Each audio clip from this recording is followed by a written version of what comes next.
Seventh जो इसकी characteristics है वो है एक निश्चित संगठन होता है।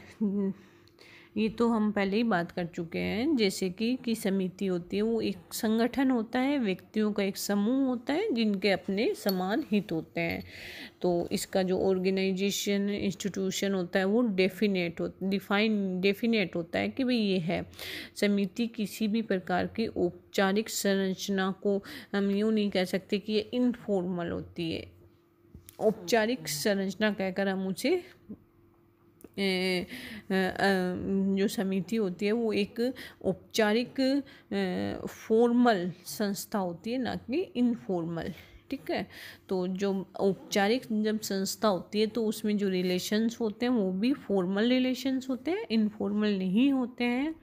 और लास्ट वन जो इसकी विशेषता है वो है समिति साध्य न होकर साधन होती है। अर्थात ये हमारे लक्ष्यों को प्राप्त करने के लिए, हमें हमारे उद्देश्यों को प्राप्त करने के लिए एक मार्ग प्रशस्त करती है। एक टूल के रूप में हम इसका यूज करते हैं। Means and not an and समिति होती है वो किसी भी प्रकार से साध्य नहीं होती है। अब हम बात करेंगे मैकइवर तथा पेज ने जब समिति की बात की तो कुछ उन्होंने उदाहरण प्रस्तुत दिए जो कि हम कह सकते हैं कि किस प्रकार के हित होते हैं समाज में और उनसे जुड़ी हुई किस प्रकार की समितियां होती है। तो सबसे पहले हम देखते हैं हित, जिसमें हम उन्होंने दो प्रकार के हित बताए थे। एक तो होता है अनस्पेशलाइज्ड मतलब अविशेषीकृत हित, और दूसरे होते हैं स्पेशलाइज्ड हित। तो जब हम अविशेषीकृत या अनस्पेशलाइज्ड हितों की बात करते हैं तो उसमें जो समितियां होती है वो होती हैं वर्ग एवं जातीय समूह, जनजातीय संगठन, आयु समूह, अर्ध राजनीतिक संगठन, लिंग समूह, पितृसत्तात्मक परिवार, नागरिक कल्याण समितियां आदि, जो कि अनस्पेशलाइज्ड हितों पर आधारित होती है। और अब हम जब हितों पर आधारित या स्पेशलाइज्ड विशेष प्रकार के हितों पर आधारित समितियों की बात करते हैं तो उसमें हमारे पास इन्होंने 5 प्रकार की सब डिविजन्स में बांटा है। पहला है दैतिक हितों पर आधारित, दूसरा राजनीतिक हितों पर आधारित समितियां, तीसरी है तकनीकी हितों पर आधारित समितियां, चौथा है शैक्षिक हितों पर आधारित समितियां और पांचवा है प्राथमिक समूह संबंधों पर आधारित समितियां। तो हम देखते हैं दैतिक हितों पर आधारित। दैतिक हित मतलब अर्थात जो हमारे सेकेंडरी इंटरेस्ट होते हैं, जिसमें हम औद्योगिक, व्यापारिक तथा व्यावसायिक जो समितियां हैं, बीमा एवं कृषि समितियां हैं आदि को हम इस समूह में रख सकते हैं। फिर हम बात करते हैं राजनीतिक हितों पर आधारित समितियां। इसमें राज्य, नगर पालिका, राजनीतिक दल, प्रचारवादी समितियां आदि समितियों को रखा जाता है। तीसरी बात हम करते हैं तकनीकी हितों पर आधारित। इसमें हम अनुसंधान समितियां, मध्यस्थ एवं समाधान समितियां आदि को रखा जाता है। फोर्थ है शैक्षिक हितों पर आधारित जो समितियां हैं, जिसके उदाहरण हैं स्कूल, महाविद्यालय, विश्वविद्यालय, अध्ययन समूह, सुधार गृह, प्रदर्शन समितियां आदि। लास्ट वन जिसे हम फिफ्थ जो कैटेगरी है उसमें रखते हैं वो है प्राथमिक संबंधों पर आधारित, जिसके अंतर्गत हम रखते हैं परिवार, मंदिर, मठ, क्लब, खेल कूद समितियां, व्यापार, व्यायाम संघ अथवा मनोरंजनात्मक समितियां। इसी आधार पर हम कह सकते हैं कि समितियां होती हैं वो विभिन्न प्रकार की होती है। उनके अनुसार विभिन्न प्रकार के हित के लोग आपस में जुड़े होते हैं।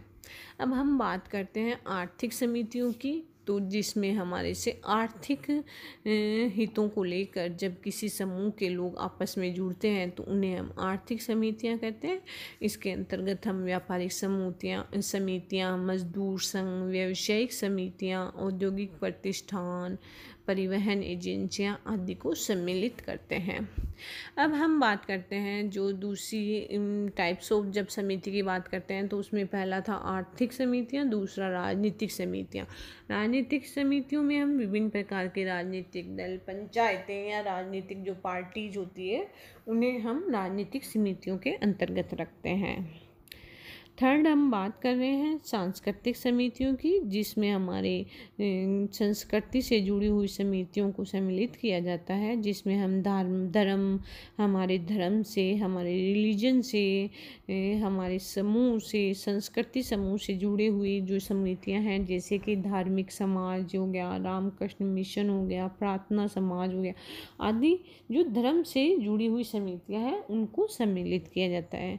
शैक्षणिक समितियां जो हमारी स्टडी से रिलेटेड होती है, जो हमारी शिक्षा से लेकर जुड़ी हुई समितियां हैं, उन्हें हम शैक्षणिक समितियों के अंतर्गत रखते हैं। इसमें कॉलेज, पुस्तकालय, वैज्ञानिक संघ, शिक्षा मंडल या जो भी परिषदें होती है जो किसी विषय के से जुड़ी होती है उन्हें हम शैक्षणिक समितियां कहते हैं। अब हम बात करते हैं फिफ्थ टाइप ऑफ एसोसिएशन की, जिसमें हम रखते हैं मनोरंजनात्मक समितियां। मनोरंजनात्मक समितियां वो होती हैं जो हमारे जीवन में मनोरंजन का कार्य करती है, जिसमें हम व्यायामशाला, क्लब, नाट्य मंडली, खेलकूद परिषद आदि समितियों को सम्मिलित करते हैं। सिक्स्थ जो समिति का प्रकार है या टाइप ऑफ एसोसिएशन है, उसमें हम सेवा एवं सामान्य कल्याण समितियां रखते हैं, जिसमें हम अनाथालय, हरिजन सेवक संघ, कानूनी सलाहकार समिति, आदिवासी कल्याण परिषद आदि को सम्मिलित करते हैं, जो समाज में सेवा और कल्याण का कार्य करती है। समितियों के हम देखते हैं और भी बहुत सारे उदाहरण होते हैं, जिसमें परिवार, मजदूर संगठन, महिला संगठन, प्रार्थना समाज आदि अलग अलग प्रकार की अलग अलग हितों को लेकर अलग अलग समितियां बनाई जाती है। मैकाइवर एवं पेज के शब्दों में समिति एक समुदाय तो नहीं होती, बल्कि समुदाय के अंतर्गत एक संगठन होता है। अर्थात जो समिति है वो समुदाय के अंदर ही बनती है, समुदाय के अंतर्गत ही उसका अपना एक संगठन होता है। राज्य समुदाय के बहुत अधिक नज़दीक है, किंतु इसे एक विशिष्ट प्रकार की महासमिति भी कहा जा सकता है। ग्रेट एसोसिएशन भी कहते हैं राज्य को, जो कि मैकाइवर एवं पेज ने लिखा है।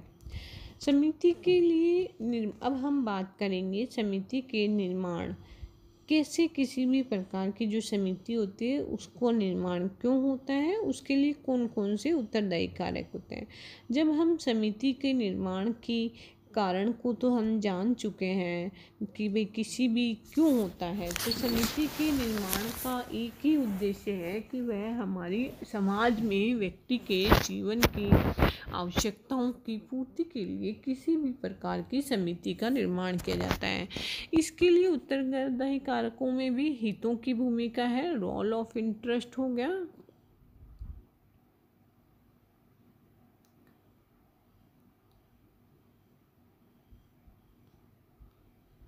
रोल ऑफ इंटरेस्ट हो गया है, विजातीय एवं विशेषीकृत समुदाय हो गए, नेतृत्व की भूमिका हो गई और नेतृत्व एवं हितों के प्रकार हो गए। ये सभी कारण, चार जो कारण हैं वो किसी भी समिति के लिए उत्तरदायी होते हैं, उसके निर्माण के लिए उत्तरदायी होते हैं।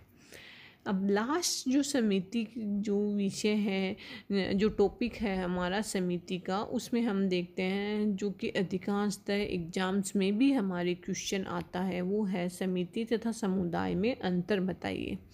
तो हमने जब समुदाय को भी पढ़ लिया और समिति को भी पढ़ा है, तो हमें ये देखना है कि समिति और समुदाय में मुख्य रूप से किस प्रकार डिफरेंस है, क्या अंतर है कि हम समिति और समुदाय को अलग अलग मानते हैं। पहला है, समिति की स्थापना हम विचार पूर्वक करते हैं, जबकि हमेशा हमें याद रखना है कि समुदाय का विकास होता है वो स्वतः होता है, हम उसे जानबूझकर नहीं बनाते हैं। दूसरी विशेषता यदि हम बात करें समिति की, तो समिति की सदस्यता होती है वो मैंने कुछ समय पहले आपको इस वीडियो में बताया भी है कि समिति की जो सदस्यता होती है वो ऐच्छिक होती है। व्यक्ति अपने हितों को लेकर ही किसी समिति से जुड़ता है, जबकि समुदाय में प्रत्येक व्यक्ति की जो सदस्यता होती है वो अनिवार्य होती है और प्राकृतिक होती है। व्यक्ति चाहे या ना चाहे उसे किसी न किसी समुदाय का सदस्य अवश्य रूप से बनना ही पड़ता है।